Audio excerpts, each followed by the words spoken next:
Hello student. तो आज मैं बताने जा रहा हूँ टाइप ऑफ एक्सीलरेशन। तो लिखिए टाइप ऑफ एक्सीलरेशन। तो एक्सीलरेशन के दो टाइप्स होता है, एक को एक्सीलरेशन बोलते हैं और एक को रिटार्डेशन बोलते हैं। तो इससे आप घबराइएगा मत कि एक्सीलरेशन के नीचे एक्सीलरेशन लिख दिया, ठीक है। तो एक्सीलरेशन के दो टाइप्स याद रखेंगे, एक एक्सीलरेशन और दूसरा क्या, रिटार्डेशन। अब इस दोनों में फ़र्क क्या होता है, तो अब लिखिए एक्सीलरेशन के नीचे। एक्सीलरेशन का मतलब है कि अगर एक्सीलरेशन वेलोसिटी के मैग्नीट्यूड को बढ़ा रहा है, मतलब स्पीड को बढ़ा रहा है, तो उस एक्सीलरेशन को हम एक्सीलरेशन बोलते हैं। रिटार्डेशन का मतलब है कि अगर एक्सीलरेशन वेलोसिटी के मैग्नीट्यूड को कम कर रहा है या स्पीड को कम कर रहा है तो हम बोलते हैं उस एक्सीलरेशन को रिटार्डेशन। अब देखिए तो क्या होता है, मान लीजिए कुछ एग्जांपल बताता हूँ। एक पर्सन है ऐसे, या एक पार्टिकल है, सपोज करो एक पार्टिकल है जो कि इधर जा रहा है और आपने इसी डायरेक्शन में इसको ऐसे और मार दिया तो उसकी स्पीड बढ़ गई ना, बढ़ गई। इसका मतलब जो आपने फोर्स लगाया है उसने जो एक्सेलरेशन प्रोवाइड किया है बेसिकली वो स्पीड को बढ़ा दिया है। इसका मतलब ये हो गया कि अगर वेलोसिटी इधर है और आपने फोर्स इधर लगाया, मतलब एक्सेलरेशन भी अगर आपने इधर ही दिया तो इसकी स्पीड को बढ़ा देगा, और अगर इस एक्सेलरेशन को आपने उल्टा कर दिया तो स्पीड को कम कर देगा। भाई मैं जा रहा हूँ आगे की ओर और किसी ने ऐसे धक्का मार दिया तो स्पीड कम हो जाएगी। तो स्ट्रेट लाइन मोशन में तो हम लोग ऐसे बता देते हैं कि वेलोसिटी और एक्सेलरेशन एक ही डायरेक्शन में है, तो फिर स्पीड बढ़ रही है तो वो एक्सेलरेशन होगा। और वेलोसिटी और एक्सेलरेशन अगर अपोजिट डायरेक्शन में है तो स्पीड घट रही होगी, तो ऐसे एक्सेलरेशन को लोग रिटार्डेशन बोलते हैं। लेकिन जब ये मैं 3 डायमेंशन बताऊंगा, मतलब ये किसी कर्व लीनियर मोशन में बताऊंगा, तो मैं कैसे कहूँगा, देखिएगा। अगर पार्टिकल की वेलोसिटी v और एक्सेलरेशन में एक्यूट एंगल है, थीटा एक्यूट है, एक्यूट समझते हो ना, एक्यूट, थीटा एक्यूट है, तो थीटा जो है वो 90 डिग्री से कम है और 0 से ज़्यादा है, ये कंडीशन है, तो हम बोलेंगे कि वो एक्सेलरेशन होगा, मतलब वो स्पीड को बढ़ाएगा। और क्यों बढ़ाएगा, देखो बढ़ाएगा ऐसे ना, इस एक्सेलरेशन का एक कंपोनेंट इधर आएगा, v के अलोंग आएगा, तो जब उधर आएगा तो स्पीड को बढ़ाएगा। अब कर्व लीनियर में और बेटर समझा दूंगा। तो एक्सेलरेशन के अंदर जो नेसेसरी कंडीशन है वो ये है कि अगर एक्सेलरेशन और वेलोसिटी में एक्यूट एंगल है तो एक्सेलरेशन बढ़ेगा। तो एक्सेलरेशन डॉट वेलोसिटी ये क्या बनेगा, ए भी कॉस थीटा बनेगा। अच्छा, ए मैग्नीट्यूड होता है, भी मैग्नीट्यूड होता है, और थीटा अगर एक्यूट एंगल हो गया 90 और 0 के बीच हो गया तो कॉस थीटा पॉजिटिव आएगा। अगर ये पॉजिटिव आ गया तो ये भी पॉजिटिव, सब मिलके क्या हो गया, पॉजिटिव, ये पॉजिटिव हो गया। इसका मतलब कि ये वैल्यू अगर 0 से ज़्यादा आती है, होती है तो मैं बोलूँगा कि ये मोशन क्या होगा, एक्सीलरेटेड मोशन है। और ये जो फॉर्मूला है इट इज़ ऑलवेज वैलिड है, चाहे वो स्ट्रेट लाइन मोशन हो या कर्व लीनियर मोशन है, इट इज़ ऑलवेज वैलिड। मैं रिपीट कर रहा हूँ, इस फॉर्मूले को आपको याद करना होगा कि acceleration dot velocity dot product पढ़ा चुका हूँ, एक्सेलरेशन डॉट वेलोसिटी का डॉट प्रोडक्ट ग्रेटर देन 0 आता है, then motion will be accelerated. और यही अगर मैं रिटार्डेशन में बात करूँ तो देखिए, इन retardation acceleration decreases speed or decreases magnitude of velocity, then this acceleration is retardation। तो एक एक करके लिख लो ना, एक्सेलरेशन लिखो, एक्सेलरेशन के अंदर लिखो acceleration, when acceleration increases magnitude of velocity then this acceleration is known as acceleration।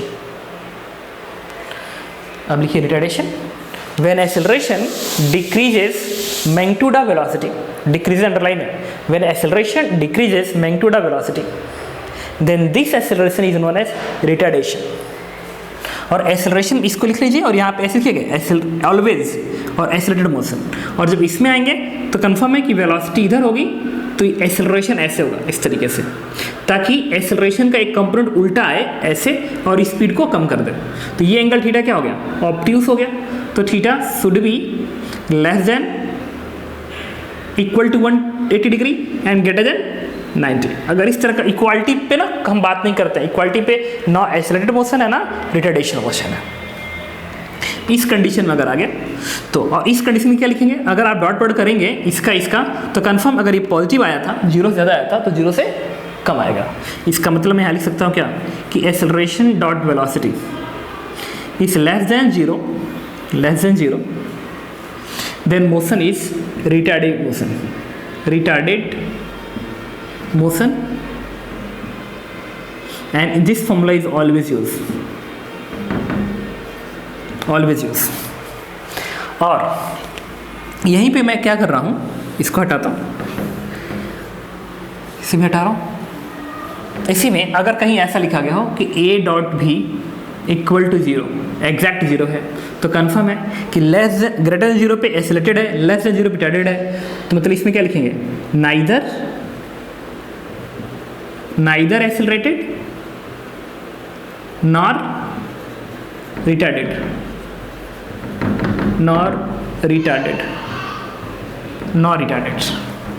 तो इस 3 पॉइंट को आपको याद रखना है, this is accelerated motion, this is retarded motion and this condition is neither retarded nor accelerated. इस stand पे चलिए एक बार रिपीट कर दो। अगर किसी स्टैंड पे ये शो कर रहा है मतलब एक्सेलरेटेड मोशन है, किसी स्टैंड पे ये शो कर रहा है तो उसी स्टैंड पे अंडरलाइन है, उसी स्टैंड पे रिटार्डेड मोशन है। किसी स्टैंड पे ये आ रहा है मतलब उस स्टैंड पे वो motion neither accelerated nor retarded motion है। कुछ समझ में आ रहा है? अब ये तो कर्व लीनियर पे भी वैलिड है और स्ट्रेट लाइन भी वैलिड है, लेकिन हम पढ़ रहे हैं रेक्टिलिनियर मोशन, तो एक बार स्ट्रेट लाइन वाले भी लिख लीजिए। तो देखिए अगर मोशन स्ट्रेट लाइन है,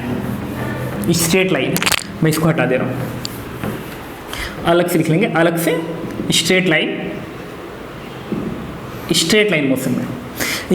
मोशन में अगर एक्सेलरेशन एंड वेलोसिटी एक ही डायरेक्शन में है तो हम कहते हैं कि मोशन क्या है, एक्सेलरेटेड मोशन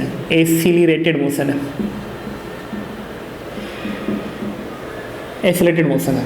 और इस केस में एक्सेलरेशन और वेलोसिटी का डॉट प्रोडक्ट करेंगे तो कितना आएगा, देखिए इसका डॉट प्रोडक्ट ये आएगा ए भी cos theta is greater than 0, और थीटा देखो दोनों एक डायरेक्शन में तो थीटा 0 तो कॉस 0 1 हो गया। इसका मतलब ए इंटू भी ग्रेटर देन 0 होना चाहिए, इसका मतलब जो ए भी होना चाहिए तो एक्सेलरेशन और वेलोसिटी का मल्टीपल ग्रेटर देन 0 होना चाहिए। This is conditions. और मैथमेटिकल साइन के साथ यूज़ करेंगे, मैथमेटिकल साइन कन्वेंशन, मतलब अगर एक्सेलरेशन इधर है तो प्लस, वेलोसिटी इधर है तो प्लस, एक्सेलरेशन इधर होगा तो माइनस, वेलोसिटी इधर होगा तो माइनस। मैथमेटिक्स नहीं पढ़ते हो ऐसा इस तरीके से कि ऊपर प्लस नीचे माइनस, इधर प्लस इधर माइनस, पढ़ते हो ना? ये तो यूज़ करेंगे कि अगर ऊपर को है तो प्लस, नीचे को है तो माइनस, इधर तो प्लस इधर है तो माइनस। तो कोई कह रहा है कि एक्सेलरेशन सर इधर है तो आप ए को क्या लिखेंगे, प्लस ए। कोई कहेगा कि वेलोसिटी इधर है तो भी क्या लिखेंगे, प्लस ए। और अगर वेलोसिटी इधर है तो भी को क्या लिखेंगे, माइनस बी। तो इसको ध्यान रखेंगे स्ट्रेट लाइन मोशन में। तो स्ट्रेट लाइन मोशन में एक्सेलरेटेड मोशन के अंदर आप इसे याद रखेंगे। सेकेंड हम बात करें रिटार्डेड मोशन में रिटार्डेड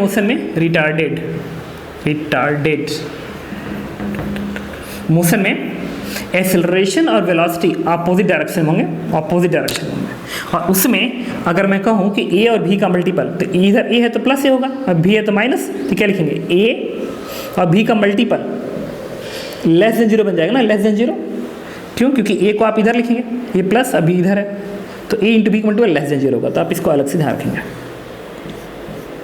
और आप इससे भी समझ सकते हैं कैसे, देखिए ए भी एंड कॉस थीटा ऑप्टिक्स था ना, थीटा 180 आएगा ना यहाँ पे, 180 तो कॉस 180 इज -1, तो पूरी वैल्यू क्या आ गई, माइनस ए बी बन गई। माइनस ए बी मतलब बैक आ रहा। बस आप इसको ध्यान रखोगे, इसे ध्यान रखोगे स्ट्रेट लाइन मोशन में, और ये तो जनरल फॉर्मूला था जिसको आपको याद करना ही है। ठीक है, अब मैं आपको क्वेश्चन के थ्रू समझाता हूँ कि इनका यूज़ कैसे करते हैं, और आप उसे देखिएगा, ज़्यादा बेटर क्लियर होगा।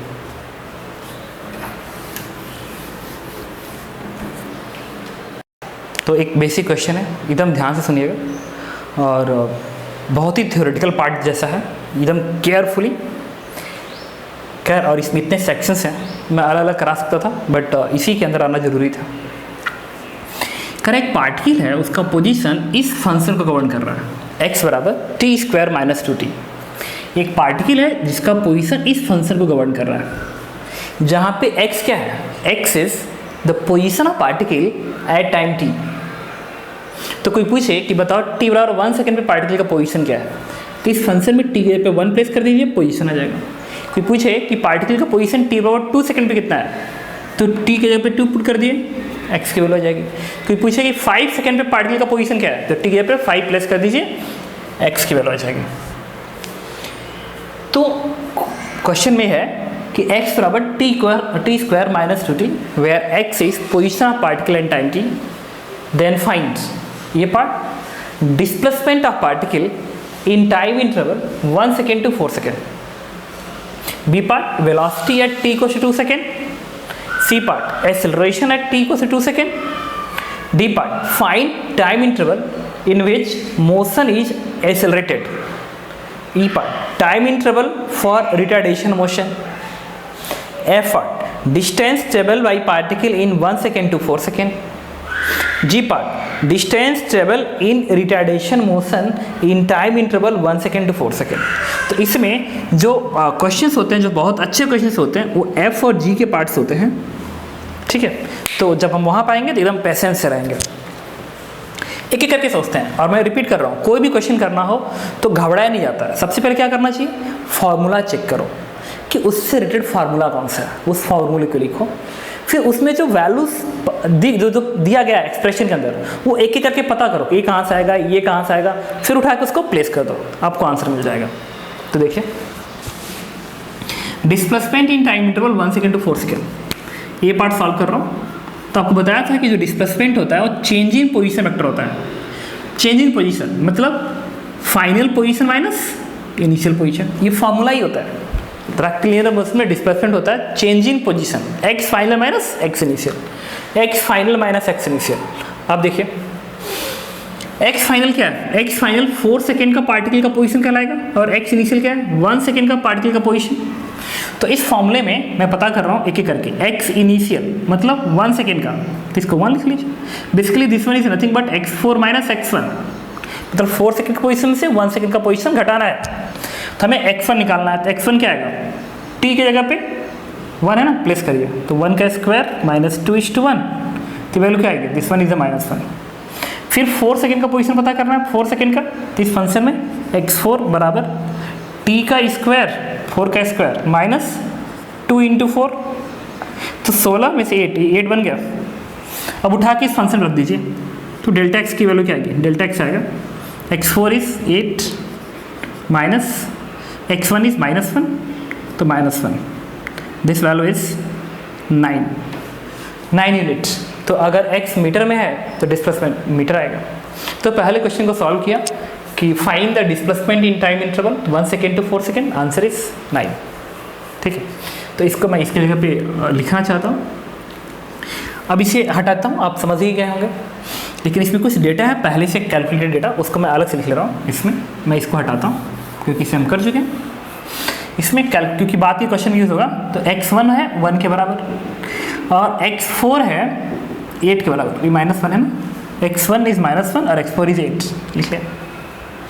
और इसकी इंटरवल में जो डिस्प्लेसमेंट है डेल्टा x वो कितना है 9, ये मैंने लिख के छोड़ दिया, ठीक है।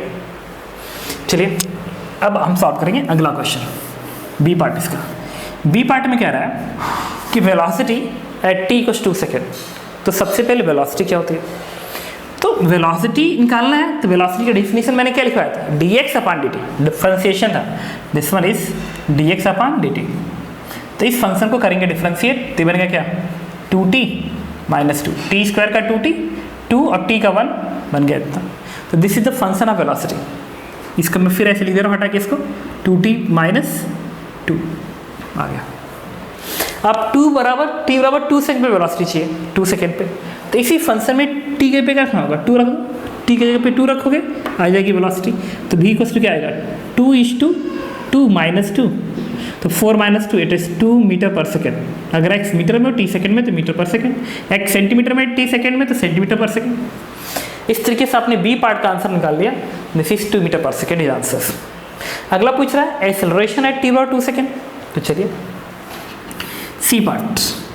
सी पार्ट के लिए, और इस डेटा को अलग से लिख लो क्योंकि फर्दर कैलकुलेशन में इनका यूज आएगा। सी पार्ट कह रहा है कि एक्सेलरेशन बताइए। What is acceleration? एक्सेलरेशन होता है dv अपॉन dt, मतलब rate of change of velocity. ये बता चुका हूँ, dv बाई dt होता है, मतलब इस फंक्शन को डिफरेंशिएट करना है t के रिस्पेक्ट में। तो 2t का क्या बनेगा 2, और ये कांस्टेंट है 0, तो दिस इज 2। इसका मतलब एक्सेलरेशन 2 मीटर पर सेकेंड स्क्वायर है, 2 मीटर पर सेकेंड स्क्वायर है। और ये तो पूरी कांस्टेंट आ गया, इसमें तो कोई टी दिखा नहीं। इसका मतलब ये जो मोशन है स्ट्रेट लाइन पे, ये अंडर कांस्टेंट एक्सेलरेशन है, because acceleration is constant. Okay, तो एक्सेलरेशन कांस्टेंट आया तो मैं कह सकता हूँ this motion is under constant acceleration. तो अब कांस्टेंट एक्सेलरेशन है तो चाहे वो 2 सेकंड की बात करे, चाहे 0 सेकंड की बात करे, या 3 सेकंड की बात करे, या 5 सेकंड की बात करे, एक्सेलरेशन इज ऑलवेज 2 मीटर पर सेकंड स्क्वायर। और ये पॉजिटिव आई है, माइनस था नहीं, पॉजिटिव मतलब पॉजिटिव डायरेक्शन है। तो पार्टिकल कहीं भी रहे एक्सेलरेशन हमेशा पॉजिटिव रहेगा। मैं क्या कर रहा हूँ, बेसिकली मैथमेटिकल इक्वेशन को एक्सप्लेन कर रहा हूँ कि 2 मीटर पर सेकेंड स्क्वायर एक्सेलरेशन आया है जो कि पॉजिटिव है और कांस्टेंट है। It means its direction will be positive and magnitude will be constant through out the motion, चाहे टाइम इनफाइनाइट क्यों लग जाए।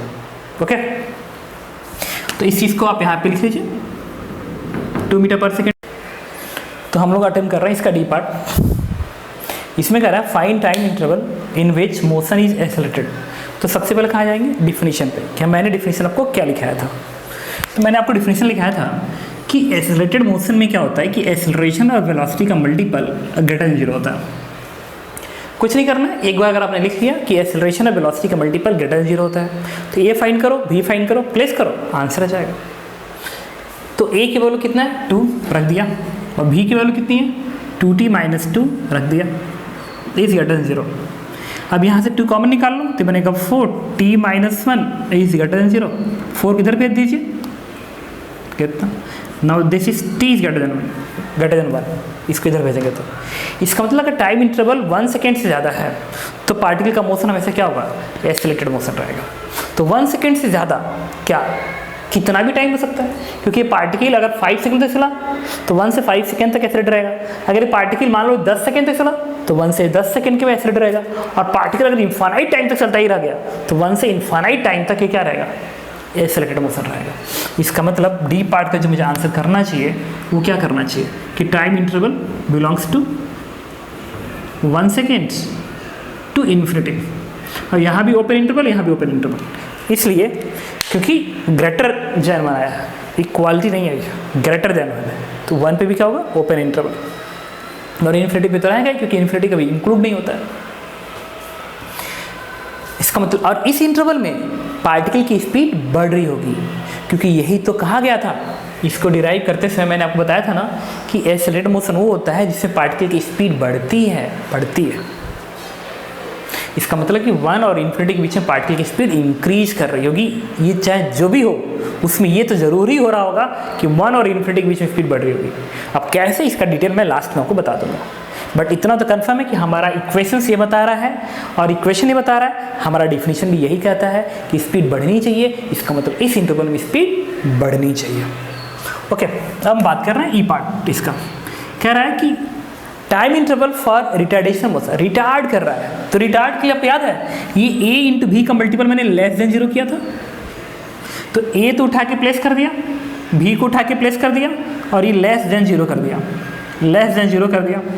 लेस देन 0 करेंगे तो यहाँ से क्या आएगा, लेस देन 1। इसका मतलब 1 सेकेंड से कम पे, 1 सेकेंड के से कम पे ये मोशन क्या होगा, रिटार्डेड मोशन होगा। 1 सेकेंड से कम, तो 1 सेकेंड से कम जितना भी टाइम इंटरवल होगा उसमें रिटार्डेशन होगा, मतलब स्पीड घट रही होगी।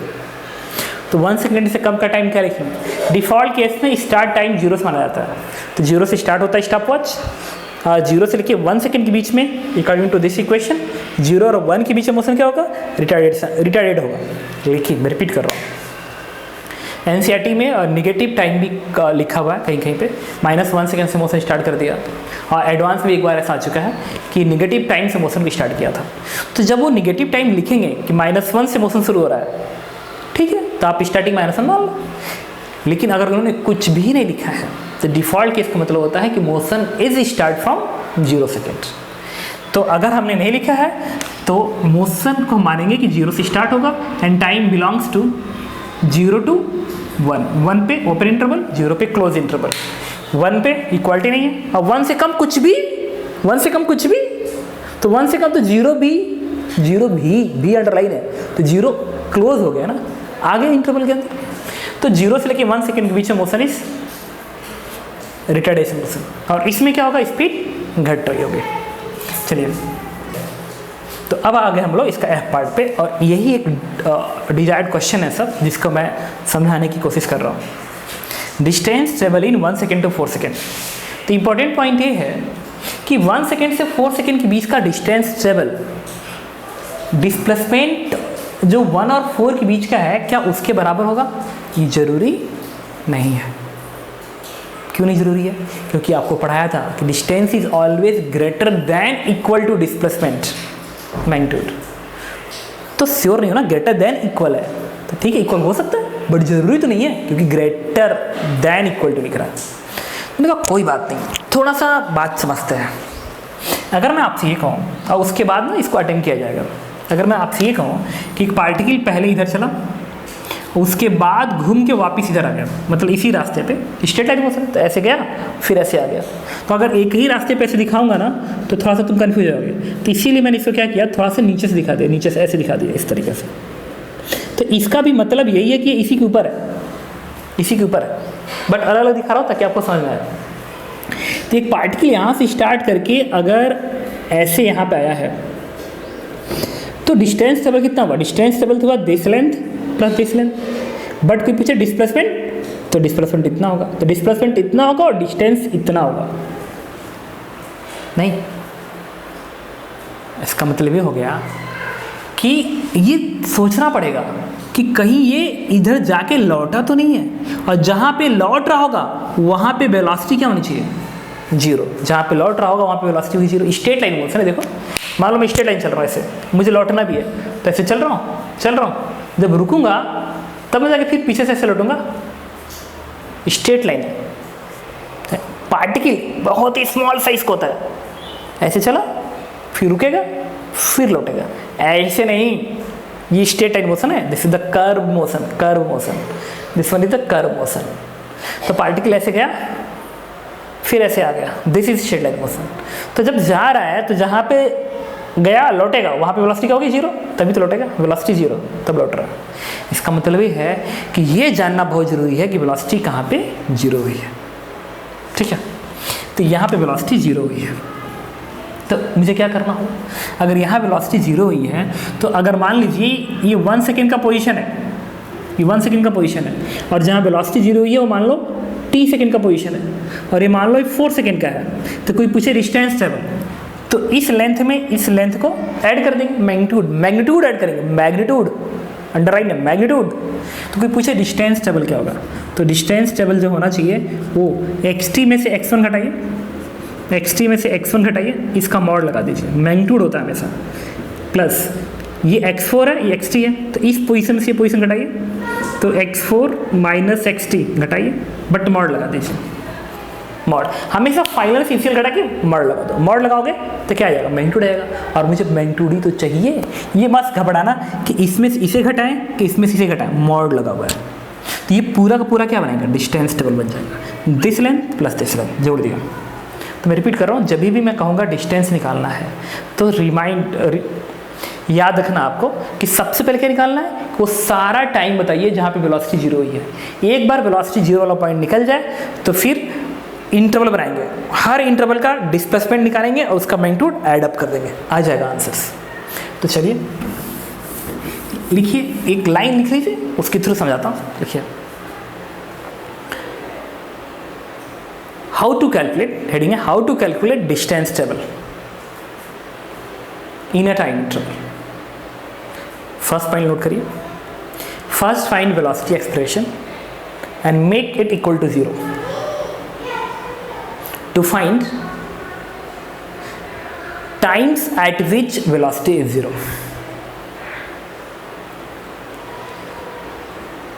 Second point, with the help of velocity 0 time and time interval of given question, determined intervals to find displacement magnitude separately. Third point, add all displacement as magnitude and this will be equal to distance travel. Okay, तो चलिए हम इसका कर लेते हैं. Distance travel in 1 to 4 seconds. तो 1 to 4 second पे मैंने ऐसे ब्रैकेट लगा दिया क्योंकि इसी के बीच में निकालना है. और सबसे पहला क्या कहता है, वेलोसिटी पता करेंगे. तो वेलोसिटी की एक्सप्रेशन 2t - 2 है, 2t - 2 है. इसको क्या करेंगे, 0 ये तो लिखा आया था, 0 करेंगे. इससे t क्या आ गया, 1 सेकेंड. इसका मतलब 1 सेकेंड पे वेलोसिटी 0 होगी. तो इस अब सेकेंड लाइन क्या कहा था, इस 1 सेकेंड के सहायता से और इसके सहायता से इंटरवल पता करेंगे. अच्छा ये तो 1 सेकेंड के बाद ही है, तब तो ये ईजी क्वेश्चन बन गया. 1 to 4 तो ये 1 है ही है. थोड़ा सा अच्छा क्वेश्चन बना लो इसको. इसको 0 to 4 कर दो, 0 to 4 कर दो, 0 to 4 कर दो. थोड़ा सा अच्छा क्वेश्चन बना लो, ठीक है. 0 to 4 सेकेंड कर लो. तो 0 से 4 सेकेंड में आपको क्या करना है, इंटरवल बनाना है. तो 0 के बाद 1 आएगा कि 1 के बाद 0 आता है, अरे 0 के बाद 1 आता है. तो एक इंटरवल ऐसे बनाएंगे, 0 to 1 यूनियन 1 to 4, ऐसे 0 to 1 1 to 4, 0 से 1 और फिर 1 से 4. तो 1 बीच में आएगा ना, 0 4 1 बीच में, 0 4 1 बीच में. तो 0 से 1 1 से 4 ये बना लिया. अब जो डिस्टेंस टेबल होगा, डिस्टेंस टेबल उसको क्या लिखेंगे, x1 का पोजीशन में से 0 का पोजीशन सब्ट्रैक्ट करेंगे, मॉड लगा देंगे. तो ये क्या बन गया, ये बन गया डिस्प्लेसमेंट का मैग्नीट्यूड 0 और 1 के बीच में, प्लस इस 1 और 4 के बीच में क्या करेंगे, 4 का डिस्प्लेसमेंट हमेशा फाइनल से इनिशियल, फाइनल से इनिशियल. इससे ज़्यादा सोचना नहीं पड़ता है. हालांकि इनिशियल से फाइनल घटाओगे, इस केस में तो सेम आएगा, बट जब भी डेल्टा की बात करें ना, हमेशा फाइनल से इनिशियल फॉर ईजी हैंडलिंग. तो x4 से 1 घटा दीजिए, x1 मॉड लगा दिया. तो पहला काम मैंने क्या किया, पहला काम किया वेलोसिटी को 0 किया, 1 निकाला, 1 और इसके हेल्प से मैंने इंटरवल फाइंड आउट किया. इंटरवल फाइंड आउट करने के बाद मैं इसका पोजीशन से ये पोजीशन घटा के मॉड लगा दिया, इस पोजीशन से ये पोजीशन घटा के मॉड लगा दिया. नाउ बन गया इतना. अब क्या करेंगे, अब एक एक करके पता कर लें.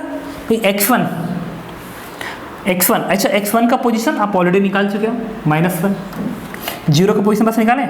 अच्छा 0 का पोजीशन कैसे निकालोगे, इसी फंक्शन में t के पे 0 प्लेस करो. तो 0 प्लेस करिए, यहाँ पे 0, तो 0 का स्क्वायर -2 × 0, टोटल 0 हो गया.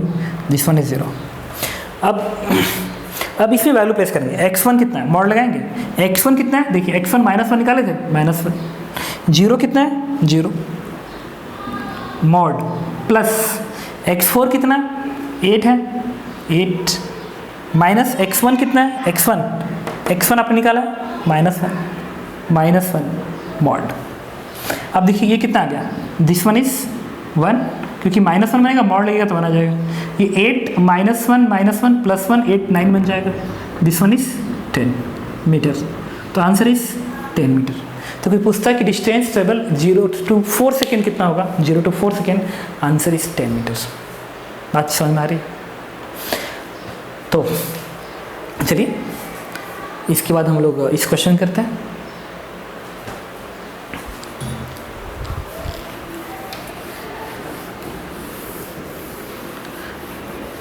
इसका जी पार्ट क्या रहा है, जी पार्ट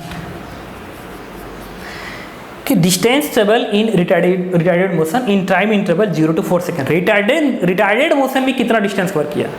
क्वेश्चन है कि रिटार्डेड मोशन में कितना डिस्टेंस ट्रेवल किया. ये तो टोटल डिस्टेंस ट्रेवल कह रहा है, मतलब रिटार्डेड हो एक्सेलरेटेड हो सबको मिला के, लेकिन ये कह रहा है सिर्फ रिटार्डेड बताइए, सिर्फ रिटार्डेड में. तो समझेंगे रिटार्डेड का कंडीशन क्या था.